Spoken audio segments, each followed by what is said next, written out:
नमस्कार। जैसा कि आपको मालूम है कि वर्ष 2023 को अंतर्राष्ट्रीय मिलेट्स ईयर की तरह से घोषित किया गया है और मनाया जा रहा है। इस पूरे वर्ष के दौरान मिलेट्स के उत्पादन, संरक्षण, वितरण, व्यवसायीकरण, उद्यमिता विकास, इन सब क्षेत्रों में बहुत सारे जन जागरूकता के अभियान चलाए जा रहे हैं। इसी क्रम में मध्य प्रदेश में राजमाता विजयाराजे सिंधिया कृषि विश्वविद्यालय ग्वालियर ने एक अभिनव पहल की है।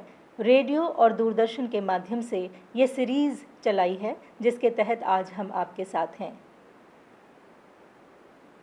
इस क्रम में आज हमारे साथ हैं श्री तेजस भाई वाघेला।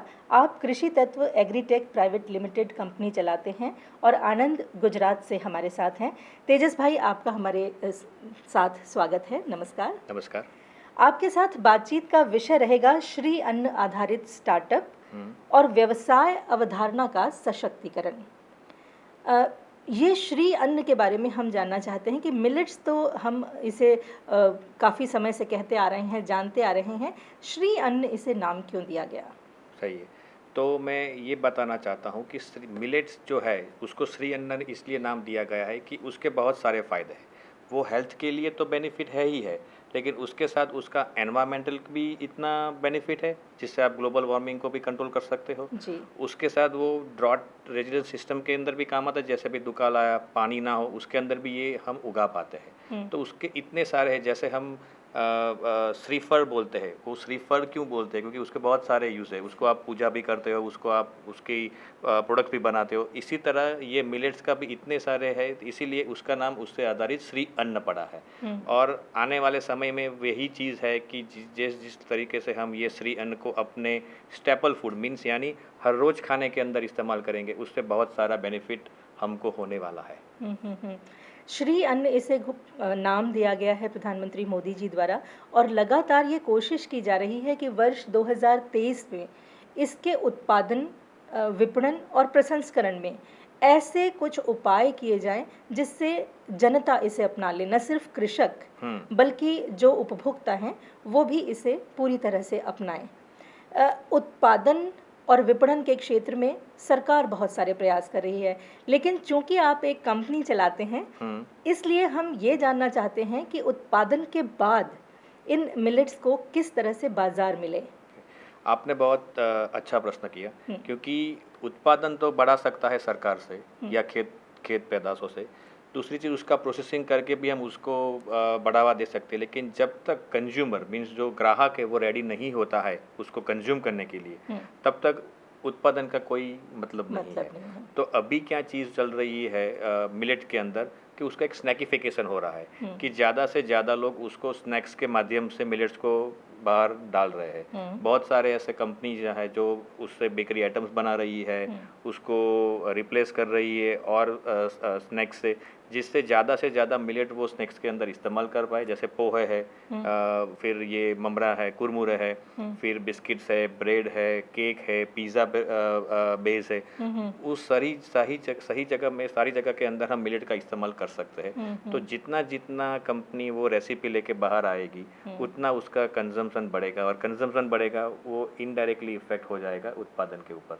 तो वो पूरी चैनल इस तरीके से सेट होगी। तो इसीलिए गवर्नमेंट फोर्स कर रही है और बढ़ावा दे रही है कि इसका आप ज़्यादा से ज़्यादा इस्तेमाल घरेलू फूड के अंदर आप करो। क्योंकि जिस ज़माने में ये श्री अन्न खाया जाता था, मिलेट्स हमारे स्टेपल फूड में था, वो ज़माना रेडी टू ईट मील का नहीं था। और अब जो है रेडी टू ईट मील से इसका कंपटीशन है। तो इस कंपटीशन में आने के लिए जो किसान के परिवार के लोग हैं वो इसके विपणन में किस तरह आगे आ सकते हैं? राइट। तो जैसे रेडी टू ईट बोला आपने, इस तरीके से ही रेडी टू कुक है। तो अभी क्या हो रहा है कि सारे लोग के पास टाइम नहीं होता है, तो रेडी टू ईट और रेडी टू कुक के अंदर उन लोगों को आना पड़ रहा है। अभी क्या हो रहा है, जो यंग जनरेशन है, जो खेडूत लोगों के बच्चे हैं, वो क्या कर सकते हैं कि वो अपने ही खेत के अंदर मिलेट को उगाए, अपनी लोकल डिस्ट्रिक्ट के अंदर या अपने लोकल तालुका के अंदर उसका प्रोसेसिंग करके उसमें से ये श्री अन्न दान निकल के लाए और फिर अपनी एक छोटी सी फार्मूला बनाए। जैसे आप आपका एक लोकल फूड कोई भी हो मध्य प्रदेश का या फिर किसी और कोई स्टेट का, वहाँ का लोकल फूड आप रिप्लेस करो, गेहूं से मिलेट्स को रिप्लेस कर दो, राइस से रिप्लेस कर लो मिलेट्स को, और उसको रेडी टू कुक और रेडी टू ईट के माध्यम से आप अगर जाओगे तो उसका एडेप्टेशंस और एक्सेप्टेशंस बहुत जल्द आएगा। कंपेयर टू आप ऐसे ही धान लेके जाओगे तो वो उसको जल्दी एक्सेप्ट नहीं करेगा, क्योंकि इसका एक बनाने का एक तरीका होता है, ये ग्लूटेन फ्री होते हैं, तो थोड़ा दिक्कत आता है 1-2 हफ्ता तक। लेकिन अगर आप रेडी टू कुक और रेडी टू ईट के माध्यम से जाते हो तो थोड़ा मार्केट में उसका एडेप्टेशंस ज़्यादा मिल सकता है। हमारे देखने वालों को ये ज़्यादा अच्छी तरह से समझ में आएगा यदि आप इसे अपने अनुभव से समझाएंगे, क्योंकि आपने भी एक ऐसा स्टार्टअप चालू किया है जिसके तहत आप इसके प्रोसेसिंग से जुड़े हुए हैं और मार्केट तक पहुंचा रहे हैं श्री अन्न को। तो किस तरह से आपने मार्केट सर्वे किया, मार्केट को कैप्चर करने के लिए आपने क्या किया, किस तरह से रिसर्च की मार्केट की, ये हमारे देखने वालों को थोड़ा बताएं। ठीक है, तो पहले क्या है कि ग्रेन मीन्स ये जो श्री अन्न है वो मैं अपने खेत में उगा रहा था, लेकिन जैसे जैसे मैंने देखा कि उगाने के बाद मेरे को उसको पहुंचाना भी है। अगर मैं वो नहीं कर सकता हूं तो जो मेरी जो पैदाश है वो पैदाश शायद फेल हो सकती है, या फिर मेरे को उसको मंडी के अंदर नॉमिनल दाम के अंदर उसको बेचना पड़ता है। तो एज एन बीइंग फार्मर मैंने ये सोचा कि क्यों ना एक अपना छोटा सा स्टार्टअप क्रिएट करे, और वो स्टार्टअप के तहत मैं फार्म टू फॉर्क बोलते हैं उसको, कि खेत में जो पैदाश हम रॉ मटेरियल्स उगा रहे हैं उसमें से ही वैल्यू एडेड प्रोडक्ट निकाले और वही वैल्यू एडेड प्रोडक्ट हम मार्केट के अंदर डालें। तो ये पूरा एक पहले हमने प्लान किया कि चलो ये चीज़ कर सकते हैं। ये चीज़ करने में हमको क्या बेनिफिट गवर्नमेंट दे रहा है as a part of the startup का इकोसिस्टम में, क्या एज अ फार्मर हम कुछ अपना क्रिएटिविटी डाल रहे हैं, और जो वैल्यू एडिशंस की जो पूरी सिस्टम है उसके अंदर भी हम क्या कुछ अच्छी चीज़ें कर रहे हैं और क्या गवर्नमेंट का हमको सपोर्ट मिल रहा है। तो वो करने के बाद हमने ये सोचा कि ये बहुत सारा बड़ा मार्केट है, गवर्नमेंट इसके अंदर बहुत अच्छी तरह से काम कर रही है, और उनका भी एक अपना खुद का स्टार्टअप इंडिया का पोर्टल है कि जहाँ पे आप जाके अपना एक पूरा आइडिया को सबमिट करो, वो उनको स्क्रूटिनाइज करता है, वो उनको देखता है और वो आपको बोलता है कि ये सारी चीज़ें आप क्यों कर रहे हो, उसका आउटकम क्या है, उसका बिजनेस मॉडल क्या है। अगर वो सारी चीज़ें आप पास ऑन करते हो तो वो फिर आपको स्टार्टअप तरीके से रिकॉग्नाइज करता है, एंड देन गवर्नमेंट आपको ये सारे बेनिफिट भी देता है जो स्टार्टअप, हर एक स्टार्टअप को गवर्नमेंट देता है। जैसे आपको कई साल तक टैक्स नहीं पे करने हैं, वो एज अ स्टार्टअप के लिए आपको बैंक से जुड़वा सकता है, आपको सीसी लोन की व्यवस्था करवा सकता है, आपको सब्सिडाइज लोन की व्यवस्था करवा सकता है। लेकिन उससे पहले आपको अपना एक पूरा जो बिज़नेस प्रपोजल होता है, जैसे मेरे को मिलेट से ये बिज़नेस प्रपोजल बनाना था एज अ कृषि तत्व एक्ट के अंदर के, जिसके तहत मैंने एक पूरा अच्छी तरह से एक स्टोरी बनाया, एक ब्रांड बनाया, और वो सारी ब्रांड को किस तरीके से मैं ले जाऊंगा कि जहाँ पे मैं क्वालिटी एंड उसका हाइजीनिटी भी मेंटेन करूंगा, और न्यूट्रिशन वैल्यू वाला जो फूड है जिससे ही मिलेट जाना जाता है, क्योंकि उसके बहुत सारे न्यूट्रिशनल एडवांटेजेस है। तो वो सारी न्यूट्रिशनल वैल्यू में कैसे रेडी टू कुक और रेडी टू ईट प्रोडक्ट्स के अंदर, वैल्यूडेड प्रोडक्ट्स के अंदर कैसे ले जाऊंगा, वो पूरा अगर हम समझा सकते हैं गवर्नमेंट को, तो गवर्नमेंट बहुत ओपन है और वो आपको तुरंत मदद करती है। सीधी सी बात है कि आपको अपने बिजनेस को चलाने के लिए पैसा चाहिए, और जिससे आपको पैसा चाहिए उसे आपको ये अश्योरेंस देना पड़ेगा कि आप जो काम करने जा रहे हैं पैसा आप डुबाएंगे नहीं, बल्कि और ज़्यादा कमा कर और कुछ लोगों को और रोज़गार देंगे। इसके अलावा एक स्टार्टअप बनाने के लिए कुछ एजुकेशनल क्वालिफिकेशन चाहिए होती है क्या, या फिर नहीं, ऐसा कुछ होता नहीं है। आपके पास बस आइडिया चाहिए, और वो आइडिया को कन्वे करने के लिए एक अच्छा सा छोटा सा प्रेजेंटेशन आपको बनाना है, और वो प्रेजेंटेशन आपको लोकल जो नोडल एजेंसी होती है, ऐसा तो नहीं है कि हर चीज़ लेके आप दिल्ली चले जाओ। तो उन्होंने क्या किया है कि हर स्टेट के अंदर, हर सेंटर के अंदर, जैसे एग्रीकल्चर यूनिवर्सिटी है या कोई और नोडल एजेंसी होती है, वो नोडल एजेंसी को उन्होंने सर्टिफाइड एजेंसी बनाया हुआ है कि उसके तहत आप अपना स्टार्टअप का आइडिया सबमिट कर सकते हो। जैसे इंक्यूबेशंस कहते हैं उसको, तो वो इंक्यूबेशंस के तहत आप अपना आइडिया उनको दो, वहाँ पे जो ऑफिसर रहते हैं वो आपको थोड़ा बहुत क्वेश्चन आंसर करेंगे, उनको एश्योरेंस होना चाहिए कि नहीं आप जो कर रहे हो वो सही है, और उनके गाइडेंस से थोड़ा जल्दी होता है, तो उनके गाइडेंस से आप अपने स्टार्टअप पोर्टल पे रजिस्टर करो, और एक BPIIT नंबर गवर्नमेंट देती है, वो आपको स्टार्टअप आपका सर्टिफिकेट आ जाता है कि ना आपके पास अभी आपकी जो कंपनी है वो स्टार्टअप से रिकॉग्निशन होती है। हो गया। अब लेट्स से आपने अपने खुद का ready to cook, ready to eat, अब इसके फ़ायदे क्या हैं वो मैं थोड़ा आपको बताना चाहता हूँ कि आपने अपनी एक प्रोडक्ट डेवलप की है तो उसका भी एक फार्मूला होता है। जैसे बहुत सारे, जैसे अपना कोका कोला है, थम्स अप है, तो उसका फार्मूला सीक्रेट है। तो अगर आप अपनी जो प्रोसेस बना रहे हो, आप अपनी जो प्रोडक्ट बना रहे हो, उसको भी फार्मूला सीक्रेट रखना हो तो आप उसका भी पैटर्न करवा सकते हो, उसका ट्रेडमार्क रजिस्टर कर सकते हो। वो सारी चीज़ें के अंदर गवर्नमेंट आपको 50% सब्सिडाइज करती है। अच्छा। तो जैसे अगर मेरे को अपनी ब्रांड का, जैसे मीटू मिलेट ब्रांड है, वो मेरे को उसको ट्रेडमार्क करना हो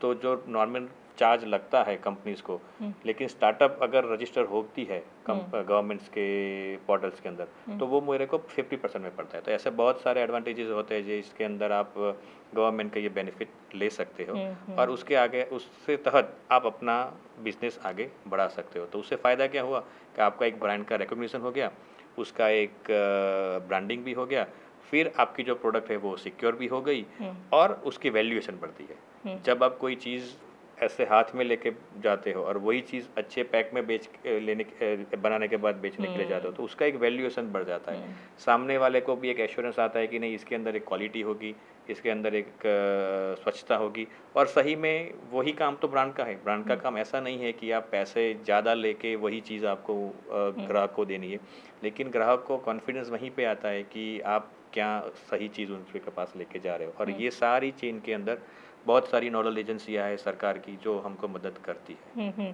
आपने ब्रांडिंग की बात की, अपने प्रोडक्ट की ब्रांडिंग करनी है, तो मुझे ऐसा लगता है कि जो लोग श्री अन्न उपजा रहे हैं उस अन्न के बारे में वो ज़्यादा बेहतर तरीके से जानते हैं, जो दूसरे लोग यदि इस क्षेत्र में आएंगे तो वो कम उनके पास जानकारी होगी और इस तरह से वो उससे प्रोसेस ज़्यादा अच्छी तरह से कर पाएंगे।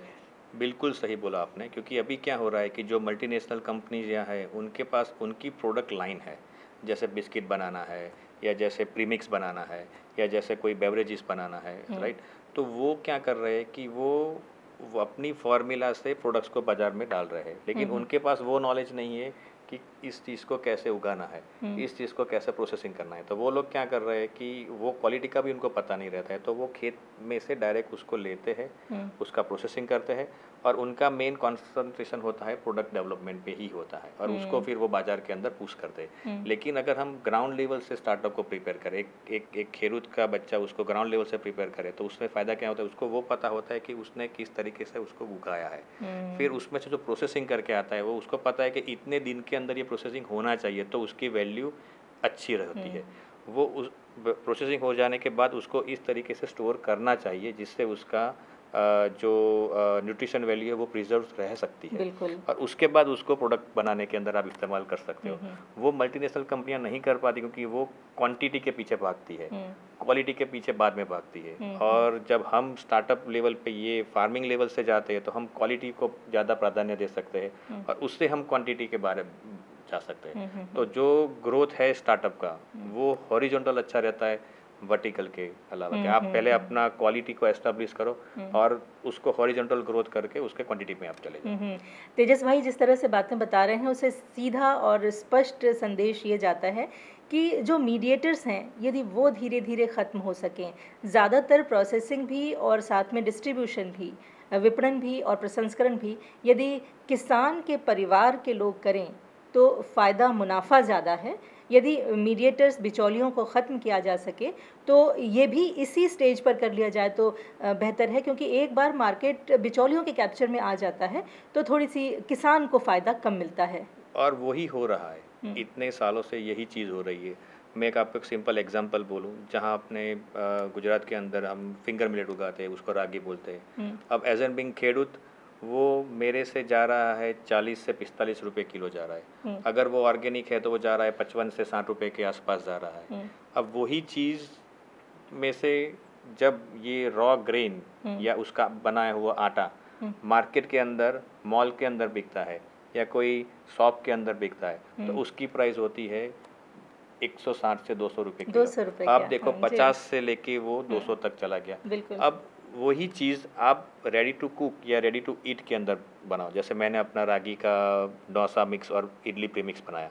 अब उसकी बाज़ार की कीमत बन गई 700 रुपये पर केजी। तो मेरा रॉ मटेरियल 50 रुपये के जी है और उसकी प्रोडक्ट मैं बेच रहा हूँ आज की तारीख के अंदर 700 रुपीज़ पर के जी, और वो भी लोगों को सस्ता लग रहा है कंपेयर टू MNC। तो फ़ायदा क्या हुआ कि 50 से लेके आपको 700 रुपये तक का जो भी मुनाफा था, जो मीडिएटर को नहीं मिल रहा, आप अपनी दम पे, अपनी मेहनत पे आप उसको कमा रहे हैं। एक तरह से देखा जाए तो जो मिलेट्स के उत्पादन के लिए पहल की जा रही है, और यदि किसान इस तरफ शिफ्ट होते हैं और पूरे बाज़ार को खुद रेगुलेट करते हैं तो ये किसान के लिए ज़्यादा अच्छा है। यस, सही है। और मैं ये भी बताना चाहूँगा कि किसान को इस टाइम के अंदर उनको थोड़ा फ्रंट में आना पड़ेगा, उनको कंट्रोल लेना पड़ेगा स्टार्टअप का, उनको कंट्रोल लेना पड़ेगा कि किस तरीके से कंपनी को हम चलाए और आगे ले जाए, वरना ये मीडिएटर का पूरा जो चक्कर है जो चलता आ रहा है 70-80 साल से, उसमें ही वो अटक जाएंगे। तो मेरी तो यही गुंजाइश है और यही सजेशन है कि जितने ज़्यादा फार्मर्स और उनके बच्चे जो एजुकेटेड है, जो फार्मिंग के अंदर भी काम कर रहे हैं, इतनी बड़ी एग्रीकल्चर यूनिवर्सिटी के अंदर पढ़ भी रहे, तो वो आगे आए और ये पूरी चीज़ को अगर समझे और आगे ले जाए तो वो एक मिसाल खड़ी कर सकते हैं पूरी फार्मिंग इंडस्ट्री के लिए और एग्रीकल्चर इंडस्ट्री के लिए अपने देश के अंदर। कुछ आपके बारे में बात हो जाए, कृषि तत्व एग्रीटेक जो प्राइवेट लिमिटेड आपकी कंपनी है, हाँ। इसके तहत आप कितने ये करते हैं, काम करते हैं, और कौन कौन से स्टार्टअप्स हैं आपके इसके अंदर?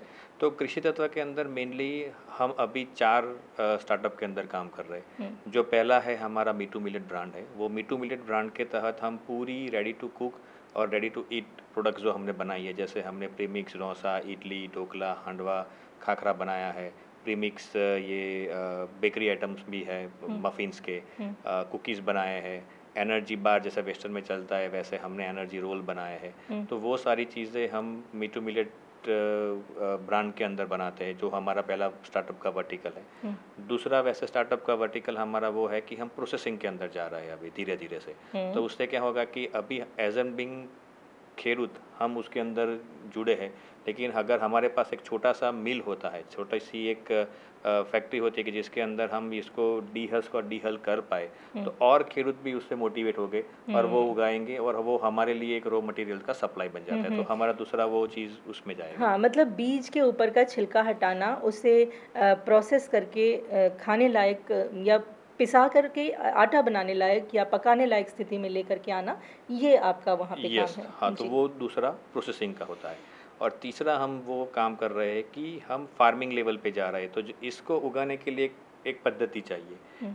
कोई पर्टिकुलर सीजन में उसको उगा सकते हैं, उसको कितना पानी चाहिए, कितने डिस्टेंस पे आपको बोना है, कितना डेप्थ के अंदर बोना है, वो सारी चीज़ों हम फार्मर्स को as a free of cost सिखाते हैं। अच्छा। और उसके बाद जो प्रोडक्ट्स उनसे निकलती है वो हम लेते हैं। तो आप ऐसी चीज़ें स्टार्टअप के अंदर क्लब कर सकते हो। पहले आप अपनी अपनी अपनी ज़मीन से उगाओ, अपनी फॉर्मूले से उसको आगे ले जाओ, फिर आप उसके अंदर और खेडूतों को भी जोड़ सकते हो और आपका प्रोडक्शन भी आप बढ़ा सकते हो, और उसी तरीके से आपका प्रोडक्ट का जो फाइनल आउटपुट है, प्रोडक्ट है, उसको भी आप मार्केट के अंदर ईजी से पुश कर सकते हो। सीधी बात यह है कि एक गांव के सारे किसान एक जैसी फार्मिंग नहीं कर पाते, तो यदि कोई पढ़ा लिखा और इस टेक्निक को जानने वाला किसान है जो अपने खेत में उन्नत मिलेट्स की खेती कर रहा है, तो वो अपने साथ और किसानों को जोड़े और पूरे के पूरे गांव को आत्मनिर्भर बनाए। एग्जैक्टली, क्योंकि इसी ऐसा ही होता है कि खेत के अंदर मीन्स एग्रीकल्चर के अंदर मेरी माँ भी बोलती थी कि जो पढ़ा लिखा आदमी है अगर वो गांव के अंदर आता है तो ही गांव का उसका आत्मनिर्भर होगा। और ये इस तरीके से जैसे हमारा जो काम है मीटू मिलेट का, वो हम क्या कर रहे हैं कि हम गांव के अंदर, अपने गांव के अंदर ये खेत पैदावार से निकालते हैं। अब वही जो प्रोडक्ट हमने बनाई है, जो हम मार्केट के अंदर पुश कर रहे हैं, उसका डिमांड बढ़ता है, तब वही चीज़ें हम सेल्फ एम्प्लॉयड वुमन एसोसिएशन को सिखाते हैं। अच्छा। और उनको बोलते हैं कि ये फार्मूला है, ये रेसिपी है, आपको हाइजीनिक तरीके से उसको प्रोडक्टाइज करना है। मतलब आप रोजगार भी प्रदान रोजगार भी प्रदान करते हैं। और उससे क्या हुआ कि वही गांव की जो बहनें हैं कि जो खेत में काम करती है, लेकिन उसके अलावा उनके पास टाइम रहता है, तो वो 2 घंटा 3 घंटा इसके लिए वो यूज़ करती है और उसकी भी आमदनी बढ़ती है, प्लस हमारे लिए प्रोडक्शंस को स्केल अप करना बिना मशीनरी भी ईजी हो जाता है। और ऐसे ही पूरी रोजगारी की पूरी सिस्टम अच्छी तरह से चलेगी स्टार्टअप स्व में। सहायता समूहों की मदद आप इसमें ले सकते हैं और दूसरों को रोजगार दे सकते हैं। इस तरह से न सिर्फ किसान बल्कि महिलाएं भी आत्मनिर्भर हो सकती हैं। सही है। यहाँ पर पढ़े लिखे जो युवाओं की बात आपकी माताजी ने आपसे कही थी, तो मैं अपने देखने वालों को ये बताना चाहती हूँ कि आप एक कंप्यूटर इंजीनियर हैं। हाँ। और कंप्यूटर इंजीनियर के क्षेत्र में आपको संभावनाएं निश्चित तौर पे बहुत सारी रही होंगी, लेकिन उसे छोड़ करके आप वापस कृषि आधारित उद्योग धंधों में आए हैं। तो इसके पीछे की कहानी बताइए, क्योंकि इससे बहुत सारे हमारे ऐसे युवा हैं जो गांवों को छोड़ के शहरों की तरफ भागते हैं और पढ़ लिख करके छोटे छोटे रोज़गार करना चाहते हैं, अपनी खेती जैसे परंपरागत रोज़गार को छोड़ देना चाहते हैं। तो उनके लिए क्या कहना चाहते हैं आप? तो पहले तो ये चीज़ क्या है कि हमको अपना माइंडसेट थोड़ा और परसेप्शन थोड़ा चेंज करना पड़ेगा। ऐसा नहीं है कि शहर में जाने से ही हमारा कुछ विकास होता है या कैरियर का डेवलपमेंट होता है। जैसे मैं कंप्यूटर इंजीनियर के बैकग्राउंड में से हूँ, बहुत सारी प्रोडक्टाइजेशन मैंने किया है, machine learning, artificial intelligence, physics, mathematics, वो सारी चीज़ों के अंदर मेरी एक्सपर्टीज़ लगी रहती है। लेकिन ये सारी चीज़ें अगर आप अपने ही हित में नहीं इस्तेमाल करोगे तो उसका कोई मतलब नहीं है। कंप्यूटर वही एक चीज़ है, वही एक इंजीनियरिंग का एक कक्ष है कि उसको आप हर एक टेक्नोलॉजी के हर एक वर्टिकल्स के अंदर लेके जाओ। जैसे उसको एग्रीकल्चर के अंदर लेके आओ, उसको मैकेनिकल के अंदर लेके जाओ, उसको सिविल के अंदर लेके जाओ, तभी आप उसकी एफिशिएंसी बढ़ा पाओगे। अभी एग्रीकल्चर की हम बात कर रहे हैं तो मैं एग्रीकल्चर की बात करूँ कि वहाँ पे प्रिसीजन फार्मिंग का बहुत ज़रूरत है। अब आप देख रहे हो कि हर दिन खेत की ज़मीन कम हो रही है, खेत के अंदर किसी को काम नहीं करना है, तो उसका अपग्रेडेशन हम कब करेंगे? हमको मजदूर नहीं मिल रहे। अगर वो सारी चीज़ पे हम डिपेंडेंट रहेंगे तो अब 150 करोड़ लोगों को हम कैसे खिलाएंगे? तो ये सारी चीज़ें जब मैंने देखी तो मैंने सोचा कि अगर जो चीज़ रात को ख़त्म होती है सुबह में वही चीज़ हमको वापस चाहिए होती है। तो ये चीज़ के अंदर ज़्यादा एजुकेटेड लोग आए, ज़्यादा कैपेबल लोग आए, तो हम पूरे देश का विकास नहीं, लेकिन ये गांव से लेके पूरे देश का विकास अच्छी तरह से कर सकते हैं। तो वही एक मेरा मोटिव था कि जो चीज़ें मैंने 17-18 साल अपने कंप्यूटर इंजीनियरिंग के फील्ड में की, वही चीज़ मैं क्यों एग्रीकल्चर के अंदर ना कर पाऊँ, और वो भी इंडोनाइज के तरीके से। जैसे अभी हमारा पूरा बहुत टेक्नोलॉजिकल सिस्टम है वो इजराइल से आता है, फॉरेन कंट्री से आता है एग्रीकल्चर के अंदर, जिसको हम तोड़ मरोड़ के इंडियन एनवायरनमेंट के अंदर सेट कर रहे हैं। तो क्यों ना हम इंडियन एनवायरनमेंट के हिसाब से ही वही चीज़ें यहाँ पे डेवलप करें। शायद वो टेक्नोलॉजी के माध्यम से हो, या न्यूट्रिशंस के माध्यम से हो, या फर्टिलाइजर्स के माध्यम से हो, या प्रोडक्शंस के माध्यम से, जो भी हो, लेकिन आप उसके अंदर टेक्नोलॉजी का इस्तेमाल करके बहुत अच्छा काम कर सकते हो। तेजस भाई हमारे लिए एक रोल मॉडल हैं, क्योंकि आप न सिर्फ कंप्यूटर इंजीनियर हैं बल्कि कृषि के क्षेत्र में एक बहुत बड़े एंटरप्रेन्योर हैं। और हम चाहते हैं कि कृषक परिवार के जो बच्चे हैं वो पढ़ें ज़रूर, और पढ़ने के बाद ज़्यादातर लोग अपने स्टार्टअप्स शुरू करना चाहते हैं जो इलेक्ट्रिकल्स या इंजीनियरिंग से संबंधित होते हैं। वो एग्रीकल्चर इंजीनियरिंग में आएँ और अपने खेत को एक नई दिशा दें। ये बहुत ज़रूरी चीज़ है आज के लिए, और यही एक ऐसी चीज़ है जो आपको लगातार इनकम दे सकती है। इसकी मार्केट कभी ख़त्म नहीं होने वाली, ये समझने की चीज़ है। तेजस भाई, आप हमारे साथ आए और इतनी बेहतरीन तरीके से स्टार्टअप्स किस तरह से मिलेट्स दे सकता है हमारे देश को, लोग युवा कैसे इसमें जुड़ सकते हैं, ये सारी जानकारी दी, इसके लिए आपका बहुत बहुत धन्यवाद। नमस्कार। मेरा भी धन्यवाद कि आपने बुलाया और एक अच्छी तरीके से हमने पूरे सिस्टम को हमने रखा अपने दर्शकों के सामने जी। तो आशा रखते हैं कि वो लोग इसमें से भी कुछ चीज़ें को एक्सेप्ट करके, अडेप्ट करके अपना भी खुद का स्टार्टअप कर पाए। बहुत लाभदायी रही ये बातचीत। बहुत बहुत धन्यवाद। नमस्कार।